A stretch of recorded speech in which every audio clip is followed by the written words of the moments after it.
waktu Indonesia Tengah. RRI ND menyiarkan Warta Berita.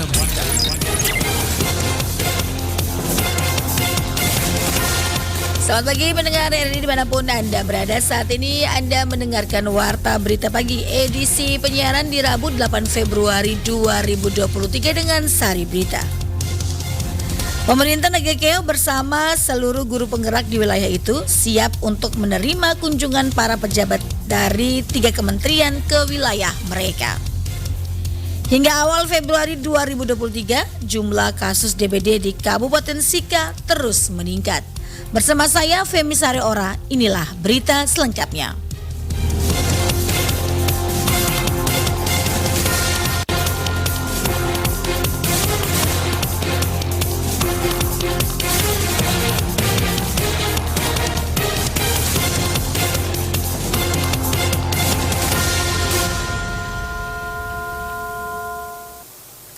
Pemerintah Nagekeo bersama seluruh guru penggerak di wilayah itu siap untuk menerima kunjungan para pejabat dari 3 kementerian ke wilayah mereka yang direncanakan berlangsung dari tanggal 8 hingga 10 Februari 2023. Laporan Rosa Dalima.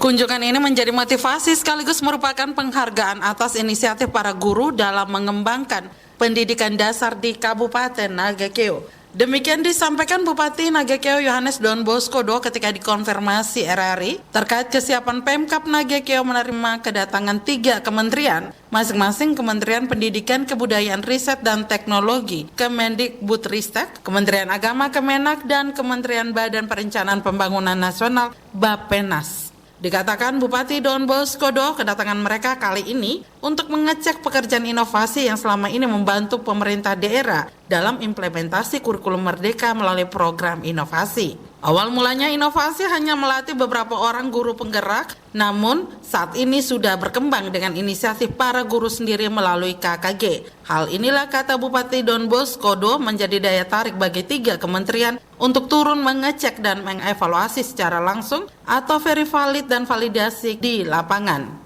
Jadi melalui guru-guru penggerak sekarang sudah berkembang semua sekolah-sekolah dasar itu sudah mempunyai guru dengan kategori sebagai fasilitator sekolah. Yang pertama itu mereka hanya melatih beberapa orang sebagai fasilitator daerah dan sekarang berkembang dengan inisiatif para guru sendiri melalui KKG. Nah ini berkembang jadi mereka berkembang sendiri, jadi inisiatif dari guru itu sendiri. Itu yang membuat menarik, yang membuat 3 kementerian ini datang mau lihat verifikasi dan validasi langsung ke lapangan. Lebih lanjut, Bupati Don Bosco Do juga kemukakan saat ini di Nagekeo semua sekolah dasar sudah memiliki guru dengan status sebagai fasilitator sekolah. Oleh karena itu dirinya memberikan apresiasi bagi semua guru yang terus mengembangkan pola pendidikan untuk meningkatkan kemampuan para siswanya melalui program inovasi. Para guru mestinya bangga karena inisiatif mereka ketika pertama disulut dengan melatih beberapa teman gurunya sebagai fasilitator daerah, kemudian mereka sendiri belajar bisa menjadi fasilitator di masing-masing sekolah. Ini semua saya kira prestasi mereka yang patut mereka nikmati kalau dikunjungi oleh para pembesar dari 3 kementerian dari pusat. Ditanya soal kelanjutan pengembangan ke depannya, Bupati Don Bosco tegaskan akan tetap melibatkan semua mitra yang selama ini telah membantu pemerintah daerah seperti Taman Baca Pelangi, Sulinama, Balai Pelatihan Guru dan Pengendalian Mutu, dan juga WVI. Semua mitra ini diharapkan bergerak bersama untuk percepatan implementasi program pendidikan di masa mendatang. RRI ND Rosa Dalima melaporkan.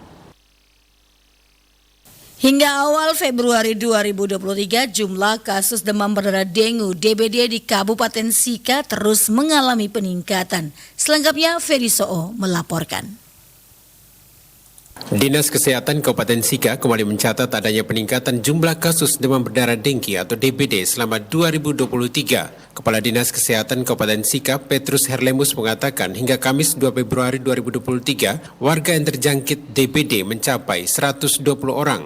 Puluhan pasien saat ini dirawat intensif di Rumah Sakit Umum Daerah TC Hillers Maumere. Berdasarkan data 3 tahun terakhir, penderita DBD lebih banyak didominasi usia 5 hingga 15 tahun atau masih sekolah. Hari ini itu ada 120 kasus yang kita tutup di Januari 98 kasus. Dia akan naik di Februari. Ada yang dirawat di rumah sakit TCSA 23 kasus, Santo Gabriel Keopante tidak ada yang rawat, dan rumah sakit Dela ada 1. Lagi-lagi bahwa untuk data kita yang ada untuk beberapa tahun terakhir itu memang didominasi oleh anak usia 5-15 tahun. Ini anak usia sekolah. Menurut Petrus, tahun 2021 kasus DBD di Sika sempat turun karena banyak sekolah diliburkan akibat pandemi COVID-19, namun kembali meningkat di tahun 2022 dan 2023 setelah aktivitas kegiatan belajar mengajar atau KBM tatap muka kembali dilaksanakan. Petrus berkesimpulan bahwa penularan DBD lebih banyak terjadi di lingkungan sekolah. Oleh karena itu, pihaknya mengeluarkan instruksi kepada seluruh kepala puskesmas untuk berkoordinasi dengan sekolah yang ada di masing-masing wilayah kerja. Kita berhasil turunkan di 2021 angkanya, itu karena banyak sekolah yang diliburkan karena bertepatan dengan pandemi COVID. Kemudian di angkanya naik lagi di 2022 sampai dengan 2023 itu hanya karena anak sekolah kembali sekolah seperti biasa. Sehingga kesimpulan kita adalah penularan itu ada di sekolah. Diperkirakan kasus DBD akan terus mengalami peningkatan seiring tidak menentunya musim hujan di wilayah Kabupaten Sika. Dinas Kesehatan Sika mengimbau masyarakat tetap waspada, menjaga kebersihan lingkungan, menguburkan barang bekas, menguras penampung air, dan memberantas sarang nyamuk. Jika ada anak atau keluarga yang memiliki gejala demam dan panas tinggi, segera dibawa ke puskesmas atau rumah sakit terdekat. RRI ND Ferisoo melaporkan. 25 tim dari berbagai sekolah SMA, SMK di Flores dan Lembata berlaga memperebutkan tiket semifinal Lomba Cerdas Cermat Akuntansi tingkat SMA, SMK yang diselenggarakan Fakultas Ekonomi Universitas Flores ND. Selengkapnya, Lady Badin melaporkan. Lomba Cerdas Cermat Akuntansi tingkat SMA SMK yang diselenggarakan Fakultas Ekonomi Universitas Flores ND yang diikuti oleh 25 tim dari berbagai sekolah SMA SMK sedaratan Flores dan Lembata ini dilaksanakan 2 hari, yakni hari Selasa 7 Februari 2023 dan hari Rabu 8 Februari 2023. Koordinator kegiatan Lomba Cerdas Cermat Akuntansi tingkat SMA SMK sedaratan Flores dan Lembata, Apriana Marcelina SEMSC, mengungkapkan antusias peserta dari berbagai sekolah di Flores dan Lembata cukup tinggi, di mana ada beberapa sekolah yang mengirimkan lebih dari 1 tim. Yang mendaftar ada 25 tim. Jadi ada 1 sekolah yang mengirimkan 2 tim. Jadi totalnya ada 25 tim untuk semua. Jadi ada dari Larangtuka, Bajau, Maumere semua. Ini babak penyisihan. Jadi babak penyisihan itu ada 5 regu. 5 regu, di dalam 1 regu itu ada 5 tim. Jadi nanti dari 5 regu ini diambil satu-satu tim untuk masuk ke semifinal besok. Semifinal berarti masuk 5 tim untuk semifinal. Setelah itu di semifinal itu kita eliminasi 2, jadi 3 tim yang masuk ke final. Apriana juga menjelaskan dalam Lomba Cerdas Cermat Akuntansi tersebut merupakan tahun ketiga penyelenggaraannya, di mana tahun ini bertepatan dengan Pesta Perak Fakultas Ekonomi Universitas Flores ND. Kaprodi Akuntansi Fakultas Ekonomi Uniflor ini juga mengungkapkan bahwa pada hari Selasa adalah babak penyisian, di mana dari 25 tim ini dibagi dalam 5 regu yang setiap regunya akan meloloskan 1 tim ke semifinal yang akan dilaksanakan pada hari ini. Kami berharap, ini kan sudah 3 tahun berjalan ya. Ini sebenarnya kegiatannya Prodi Akuntansi. Saya kebetulan ketua program studi akuntansi. Ini kegiatan kami hanya ini terkait dengan ada ulang tahun Pesta Perak Fakultas Ekonomi. Jadi harapan kami ini dengan kegiatan ini sekolah lebih mengenal Universitas Flores. Itu yang paling pertama. Yang kedua itu membina anak-anak dalam bidang akuntansi. Apriana berharap lewat kegiatan lomba tersebut para siswa-siswi SMA SMK sedaratan Flores dan Lembata dapat lebih mengenal Universitas Flores ND dan sekaligus membina generasi muda dalam dunia akuntansi untuk lebih maju lagi. RRI ND Lady Badin melaporkan. Anda sedang mendengarkan Warta Berita Produksi RRI ND. Provinsi Nusa Tenggara Timur kini memulai era baru dalam penggunaan data dan informasi yang terintegrasi. Penggunaan data dan informasi terintegrasi ini terutama untuk perumusan kebijakan, pemantauan, dan evaluasi pembangunan daerah. PLT Sekretaris Daerah Provinsi Nusa Tenggara Timur Johanna Lisapali sesaat setelah membuka lokakarya Forum 1 Data Indonesia tingkat Provinsi Nusa Tenggara Timur menjelaskan, pemerintah saat ini telah memulainya dengan melakukan koordinasi Forum 1 Data Provinsi NTT yang bertujuan untuk menyamakan persepsi dan memperkuat kapasitas penyelenggaraan satu data tingkat provinsi. Dikatakan Johanna, program pemerintah pusat Satu Data Indonesia SDI akan memungkinkan koordinasi dan kerjasama yang lebih baik serta sesuai dengan peran masing-masing instansi. Pengelolaan data yang terpadu dengan pemilahan sesuai dengan tema-tema perubahan iklim, stunting, pertanian, dan peternakan akan memungkinkan kita untuk merancang intervensi yang lebih komprehensif. SDI adalah kebijakan pemerintah Indonesia untuk mendukung proses pengambilan keputusan berbasis data yang diantaranya mengatur tentang pengelolaan data statistik dan juga data geospasial. Penyelenggaraan Satu Data Indonesia di tingkat Provinsi NTT terdiri dari pembina data yaitu BPS dan Bapelitbangda, wali data tingkat daerah Dinas Komunikasi dan Informatika Kominfo, dan wall data pendukung OPD, wali data tingkat kabupaten, berkomunikasi dan berkoordinasi melalui Forum 1 Data Indonesia Daerah yang dikoordinir oleh Badan Perencanaan Pembangunan Penelitian dan Pengembangan Daerah Bapelitbangda Provinsi Nusa Tenggara Timur. Guna meningkatkan kompetensi bahasa Indonesia pada generasi penerus bangsa maupun masyarakat umum dan menguji kemahiran bahasa Indonesia, Kepala Kantor Bahasa Provinsi NTT mengunjungi Kabupaten Ende. Laporan Veranda Garus. Upaya penggunaan bahasa Indonesia dilakukan untuk meningkatkan antusiasme lembaga pemerintah di Indonesia guna mewujudkan situasi tertib berbahasa demi kehidupan bernegara yang lebih baik. Kepada RRI, Kepala Kantor Bahasa Provinsi Nusa Tenggara Timur Eli Setiati mengatakan, setelah melakukan evaluasi Kabupaten Ende dipilih karena menjadi salah satu kabupaten yang perlu diperbaiki penggunaan bahasa Indonesia di ruang publik, agar kedepannya semua perangkat daerah mampu menjadi contoh yang baik dalam penggunaan bahasa Indonesia. Jadi ada program kami tentang pembinaan bahasa Indonesia di ruang publik ini selama 3 tahun. Tahun kemarin kita sudah melaksanakannya. Yang tahun kedua ini kita akan bertemu bupati dan perangkat lainnya membicarakan bagaimana nanti lampiran-lampiran contoh untuk surat-surat dinas itu sudah harus diganti dan menggunakan yang baru yang sudah dilakukan penyuntingan. Contoh itu bisa menjadi dasar untuk beberapa lembaga yang kita sasar dari tahun kemarin. Selain itu, fakta penggunaan bahasa Indonesia di berbagai ruang publik seperti penggunaan untuk nama gedung dan fasilitas publik ataupun rambu petunjuk yang menggunakan bahasa asing perlu ditertibkan. Tentunya upaya pengendalian yang sesuai amanat konstitusi ini dilakukan dengan peningkatan kesadaran dan kerjasama semua pihak. Elis menambahkan, penerapan penggunaan bahasa juga dilakukan pada lembaga pendidikan di Kabupaten Ende. Kemudian untuk para mahasiswa di universitas, Badan Bahasa menawarkan agar sebelum melakukan skripsi dilakukan uji kemahiran berbahasa Indonesia atau UKBI. Badan Bahasa juga akan melakukan sosialisasi kepada 45 lembaga di Kabupaten Ende. Untuk 45 lembaga ini akan diadakan fasilitasi ya, dan evaluasi apakah ada kemajuan dari tahun pertama yang sudah dievaluasi karena mereka melakukan pembinaan dan bimbingan jarak jauh. Selanjutnya di tahun kedua mereka berkumpul dan nanti di minggu depan ini sudah masuk ke fasilitasi dan juga universitas menerima itu sekalian langsung ikut tes UKBI. Dia meminta kepada seluruh masyarakat, khususnya di Kabupaten Ende, agar menanamkan sikap positif untuk meningkatkan martabat bahasa Indonesia, membentuk karakter masyarakat yang makin cinta, setia, dan bangga pada bangsa dan negara. RRI Ende, Veranda Garus, melaporkan.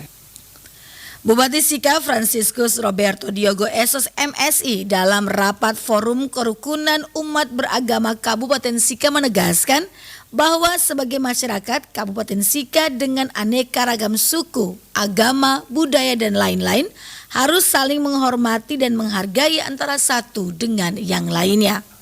Penegasan Bupati Sika, Franciscus Roberto Diogo Esos MSI menegaskan hal itu dalam rapat koordinasi Forum Kerukunan Umat Beragama yang berlangsung di ruang rapat Bupati Sika pada Selasa 7 Februari 2023.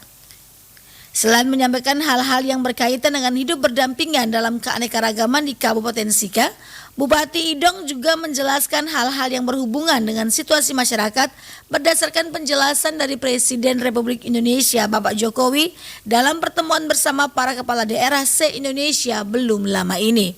Penyampaian Bupati Robi diantaranya pertama, kendalikan inflasi daerah, kedua, turunkan kemiskinan ekstrim sampai target 0% di tahun 2024. Ketiga, fokus turunkan stunting. Keempat, perhatian investasi. Jangan ada izin yang berbulan-bulan. Kelima, pastikan APBD dibelanjakan untuk produk-produk buatan dalam negeri. Keenam, desain kota sesuai potensi daerah. Dan ketujuh, jamin kebebasan beragama. Kedelapan, lindungi warga dari politik identitas. Perilaku kesadaran masyarakat di Kota ND untuk membuang sampah pada tempatnya masih sangat minim. Laporan Suimam.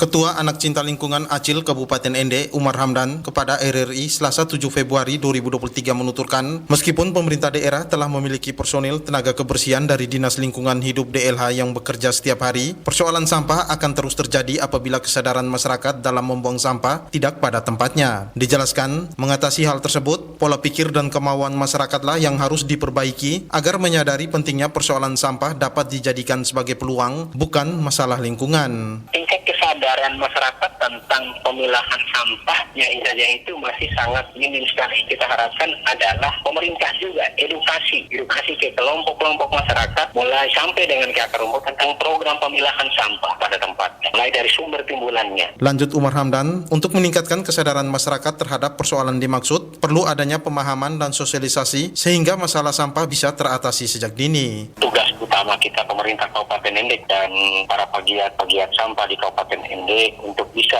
mengaplikasikan, memberikan sosialisasi kepada masyarakat untuk sadar dan bijak dalam persoalan sampah yang dihasilkan setiap harinya. Ditambahkan, persoalan sampah merupakan masalah yang sangat urgen sekali di Kabupaten Ende ini. Untuk itu perlu adanya totalitas kolaborasi dari berbagai elemen sehingga dapat menyelesaikan masalah tersebut.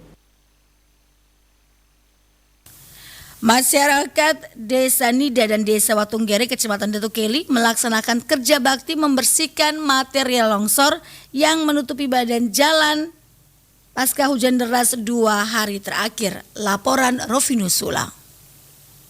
Hujan deras beberapa hari terakhir melanda wilayah Kabupaten Ende menyebabkan sejumlah lahan sawah milik warga di Kecamatan Babaria dan Maurole terendam banjir dan tanah longsor menutup akses jalan desa di Kecamatan Datu Keli Kabupaten Ende. Peristiwa tanah longsor terjadi seperti di ruas jalan Desa Watunggere, Desa Nida, Kecamatan Datu Keli menuju Kampung Boto, Desa Rangalaka, Kecamatan Kota Baru, Kabupaten Ende. Tanah longsor menutup akses jalan di wilayah setempat dan peristiwa tanah longsor terjadi pasca hujan deras dengan intensitas tinggi melanda wilayah utara Kabupaten Ende, khususnya di Kecamatan Datu Keli pada hari Sabtu 4 Februari 2023. Material longsor menimbun badan jalan menjadi akses utama warga setempat. Hal itu disampaikan Kepala Desa Nida Kecamatan Datu Keli Bonifasius Nober ketika dikonfirmasi RRI Selasa 7 Februari 2023. Kepala Desa Nida mengatakan pasca hujan deras dengan intensitas tinggi kemudian disertai angin kencang melanda wilayah Kecamatan Datu Keli dan sekitar menyebabkan terjadinya tanah longsor menutup badan jalan dan akses transportasi dari dan keluar wilayah Desa Nida, Desa Watunggere, Kecamatan Datu Keli putus total. Dijelaskan 2 hari kemarin masyarakat desa sulit melakukan aktivitas keluar wilayah karena beberapa titik longsor terjadi menutup akses jalan desa. Longsor gara-gara hujan, 2 hari kemarin hujan lebat jadi jalan putus sementara sudah 2 hari, makanya hari ini kami kerja bakti di masyarakat 2 desa, di Desa Watunggere, Desa Nida. Kami kerja bakti, hanya sudah hari ini sudah bisa lewat kendaraan, sudah bisa dilalui kendaraan. Dinas terkait kalau bisa bantu kami alat berat untuk perbaiki longsoran itu.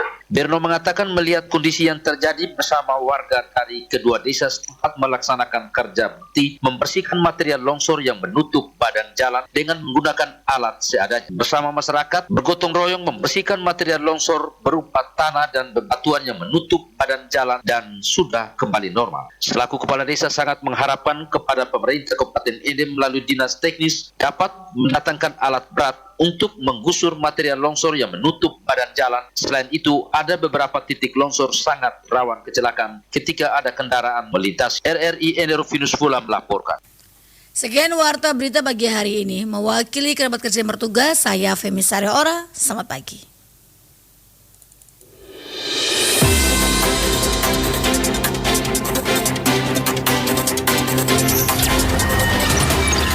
Terima kasih. Anda telah mendengarkan Warta Berita Produksi RRI ND.